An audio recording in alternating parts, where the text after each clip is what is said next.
गुडरिए को। ये तुम्हारे जो ये वस्त्र है ना, ये तुम्हारे लिए नहीं है, ये राजसी वस्त्र है, तुम ग्वालों के लिए नहीं है। अगर तुम्हें जरूरत है तो किसी गुदड़िए को ढूंढ लो, बनवा लो। ग्वालों को राजसी वस्त्र नहीं दिए जाते हैं। ग्वाल होते हैं वो राजसी वस्त्र नहीं पहनते हैं।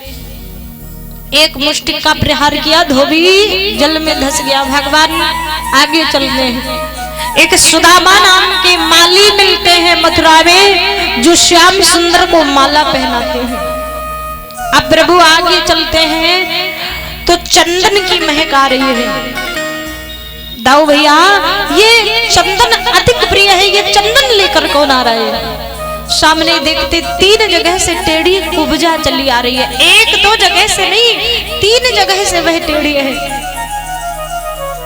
माधव कहने लगे, अरे मेरी मैया, थोड़ा सा चंदन हमारे मस्तक पर भी लगा दो, क्योंकि मुझे चंदन अधिक प्रिय है।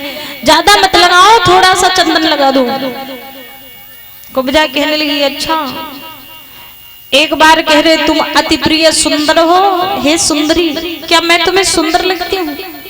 3 जगह से टेढ़ी हूँ, लचक लचक कर चलती हूँ, तो मेरा मजाक उड़ाते हो।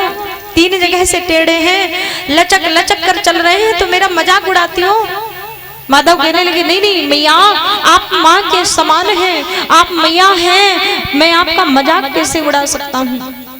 सत्य में आपने कभी अपने आप को आईने की ओर देखा है कि आप कितनी सुंदर हैं? आपने देखा? कभी नहीं देखा ना।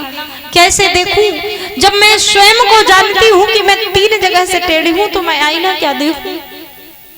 हे मैया, थोड़ा सा चंदन हमारे मस्तक पर भी लगा दो। नहीं नहीं, ये हम तुम्हारे नहीं लगा सकते हैं। ये चंदन, ये अंगराग सिर्फ हम कंस को ही लगाएंगे। माधव कहने लगे, मैया, तुम्हारे कुबड़ नष्ट होने का समय आ चुका है। अब तुम्हें सौंदर्य प्राप्त होगा, अब तुम्हें सुंदरता मिल जाएगी। रुचि पा करियो बलदाऊ की, पैर को पैर से दबा दिया, थोड़ी में तन के हाथ देकर सीधे ऊपर को उठा दिया। कुबरी का पैर है, उस पैर पर पैर रखा, फिर 2 उंगलियां ठोड़ी में लगाते हैं और सीधे ऊपर को उठा दिया। वह कुबरी मिटकर छविवान बन जाती है, वह दासी देवी के समान हो जाती है, मानो अभी 20 वर्ष की सुंदर सी राजकुमारी हो। भगवान के चरणों की भक्ति लेकर वहां से कुबरी चलती है। अब भगवान आगे बढ़ते हैं, कहते धनुष रखा है, वही धनुष जो महादेव ने वरदान के स्वरूप दिया था कि जब तक ये धनुष नहीं टूटेगा तब तक तुम्हारी मृत्यु नहीं हो सकती है। पास में पहुंचे, अरे ये धनुष इतना हल्का, एक बार में तोड़ देंगे। जो धनुष के पहरेदार हैं वो कहने लगे, अच्छा, बड़े बड़े बलवान तो इसे छू नहीं पाते हैं, ये एक हाथ से तोड़ देंगे। अरे एक उंगली से नचा के तोड़ देंगे, हाथ से तोड़ना बहुत दूर की बात है। अच्छा, उठाकर दिखाओ, शर्त लगा लो। उठाया, धनुष को तोड़ दिया, घुमाया, उंगली से तोड़ दिया। धनुष की टंकार से कंस का सिंहासन हिल गया, मानो ऐसा प्रतीत होगा कि अब मृत्यु आ ही गई हो। सेवक दौड़ने लगे, पकड़ो मारो इनको। आगे चलते हैं, महाराज कंस को सूचना मिली धनुष टूट चुका है। अब तो और घबरा गया, कुबलिया पीड़ नामक हाथी लगवा दिया। जाओ मार्ग में कुबलिया पीड़ नामक हाथी लगा दो, इतना मदिरा पिलाकर मदमस्त कर दो कि दोनों बालकों को आते देख ही उनका वध कर दिया जाए। कुबलिया पीड़ नामक हाथी कंस को जरासंध ने दिया था। कंस को उसकी ससुराल में कुबलिया पीड़ नामक हाथी मिला था। मदिरा में मस्त कर दिया, हाथी मार्ग में खड़ा हो गया। जैसे ही भगवान निकलते हैं, चिंघाड़ता है, एक मुष्टिक का मस्तक पर प्रहार किया, हाथी बैठ जाता है।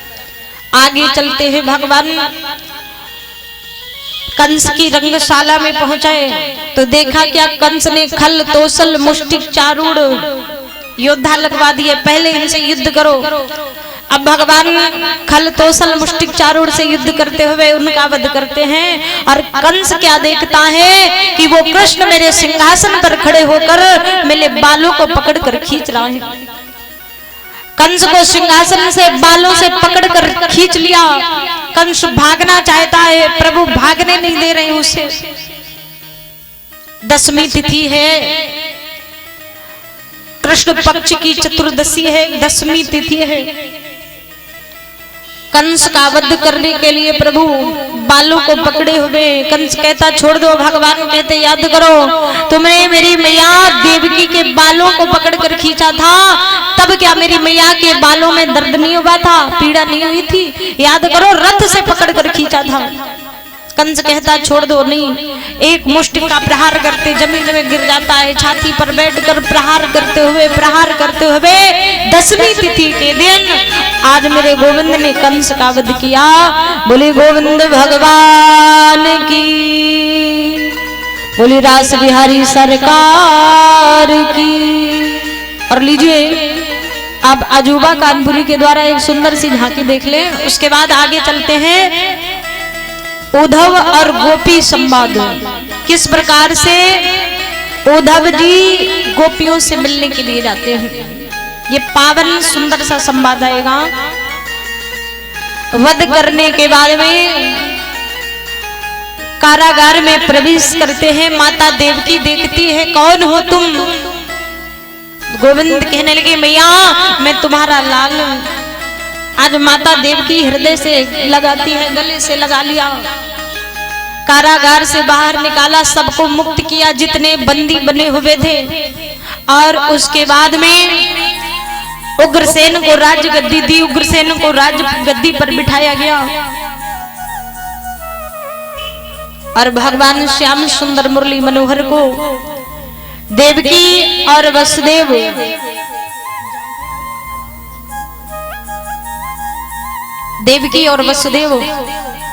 दाऊ को और कृष्ण को विद्या पढ़ने के लिए अवंतिकापुरी में भेजते हैं।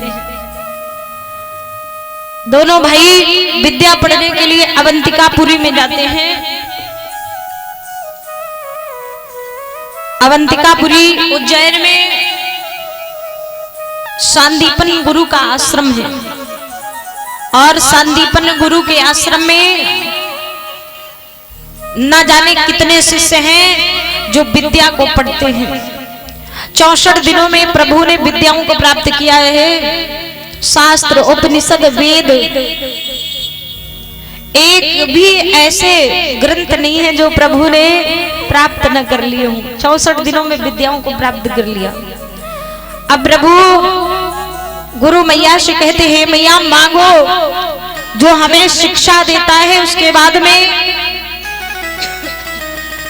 हमारा परम कर्तव्य बनता है कि उसके लिए कुछ किया जाए।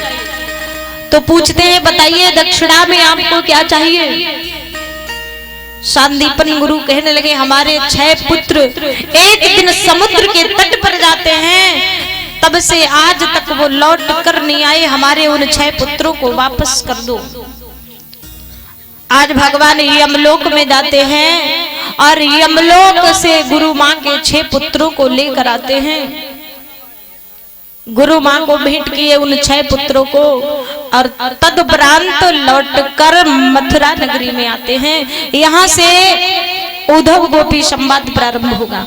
पहले आप लोग झांकी देख लें। बोलिए रास बिहारी सरकार की।